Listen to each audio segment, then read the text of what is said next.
Let's go. Right, let's go, Sam. Good afternoon, good evening, and good morning somewhere out there in the world. Of course, this is one more episode, right? And this is EBE. We're back to this InView podcast where we explore the many aspects of human trafficking, aiming to raise awareness, share knowledge, and inspire action. So I'm EBE, and as always, I'm joined by my beautiful powerhouse co-host, Sam. Hi, everyone, and thanks for joining us again. In our previous episode, we heard a little bit about the way that human trafficking and technology come together. And today we're going to be discussing the critical role that police investigators and law enforcement and other agencies play in combating human trafficking, as well as the challenges that they face.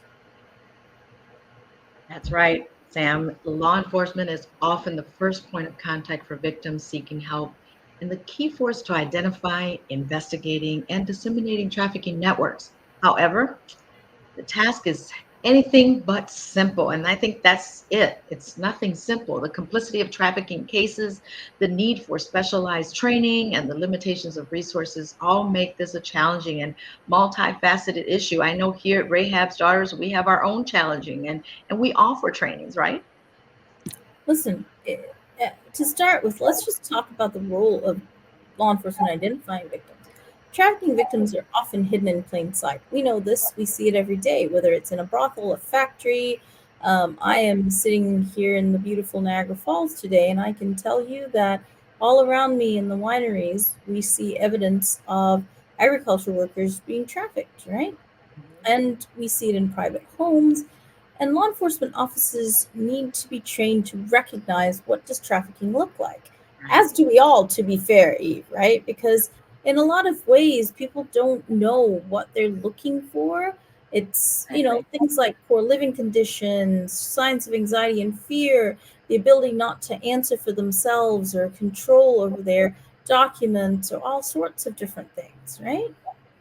That is so true. And I'm one to say that I wouldn't know exactly what it looks like because it could be you or I and not know until we actually start learning what those signs are, Sam. And so identifying victims require a keen awareness of these indicators and often a lot of trust building.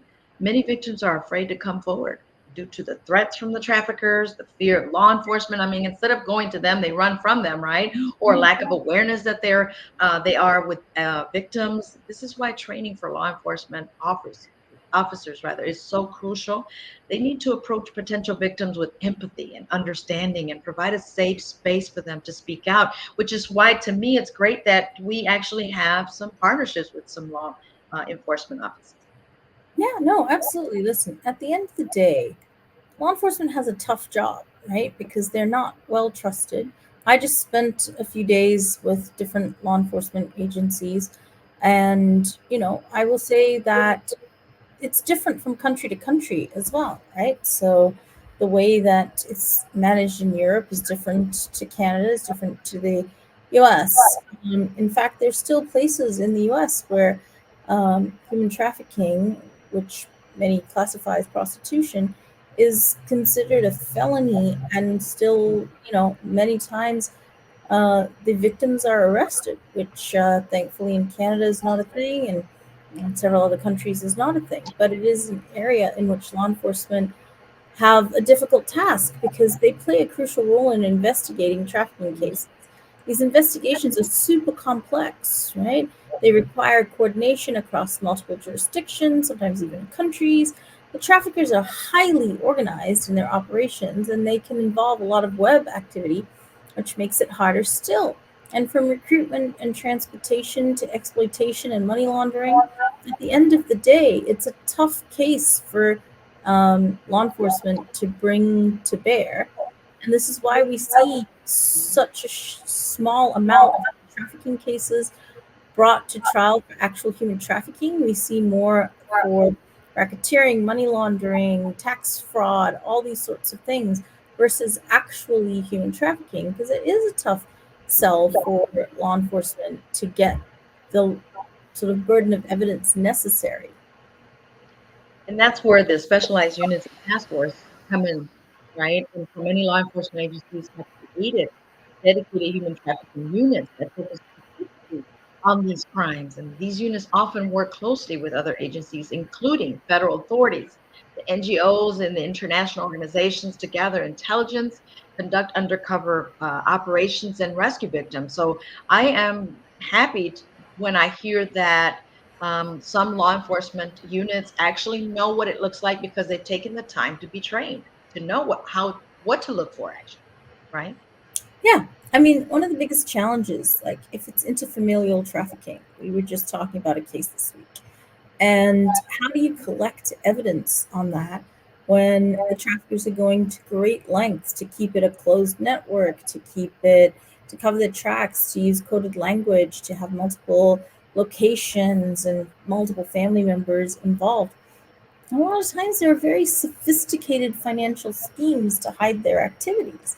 And law enforcement has to be equally sophisticated in their methods to use technology, surveillance, data analytics to uncover trafficking operations. Yeah, and even when evidence is gathered and it looks like you have everything here, prosecutors prosecuting traffickers is another major hurdle, obviously, because victims are often the key witness in these cases, but many are too traumatized or scared, afraid to testify.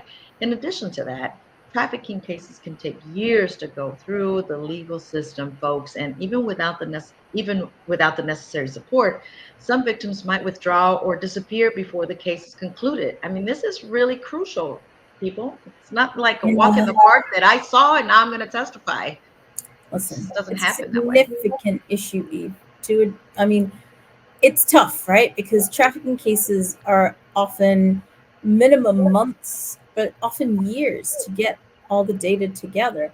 And this means providing the victims with support and having a victim centered approach. Because at the end of the day, we've got to work to use data and other methods of evidence collection versus just victim testimony because it is not as reliable and it's hard for law enforcement to make that happen. And so, you know, in some ways, you almost want to think of it as a investigation where the victim is unavailable, and how would you prove that this happened if that was the case, right?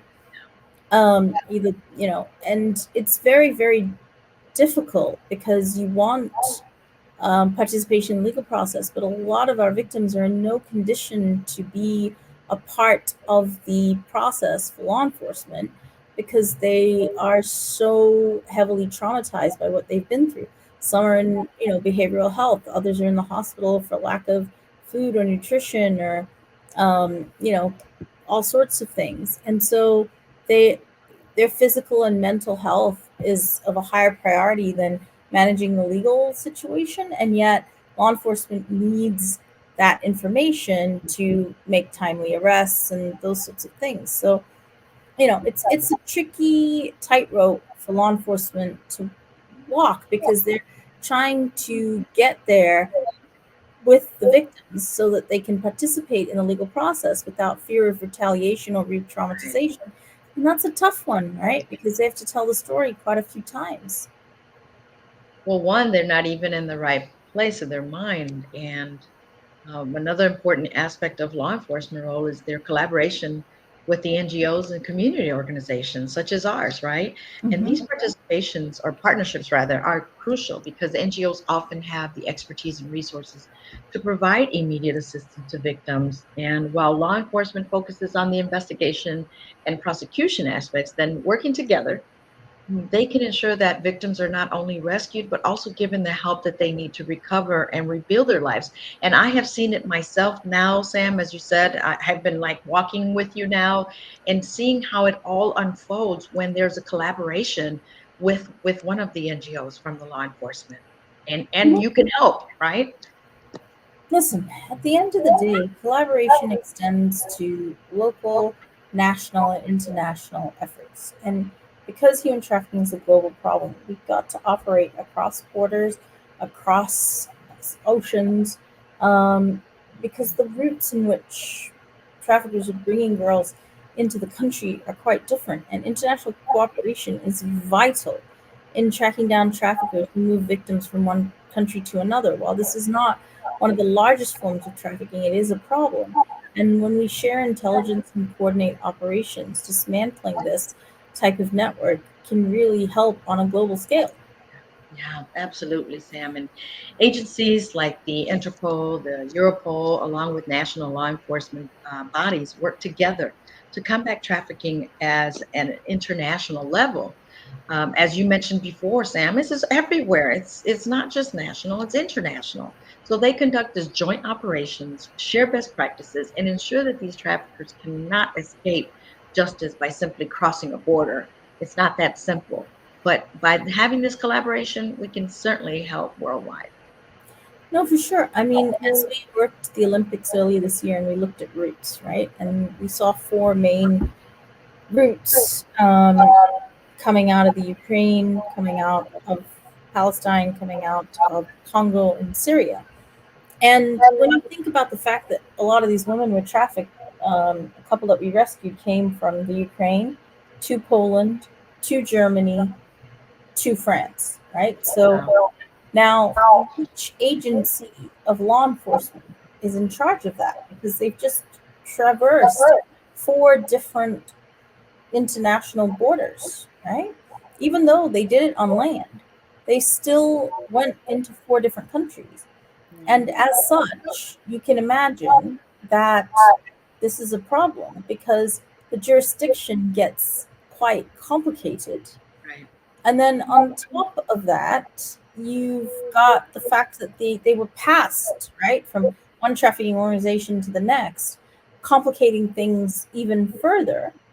And this is why we all have to work together because despite law enforcement agencies facing challenges, they also have limited resources and it's complicated to run investigations in different languages, right? We came out of the Ukraine, Sure. Yeah. and there's one language there. We came out of Poland, there's a different language there. We came out of Germany, there's a different language there. We're into France, there's a different language there.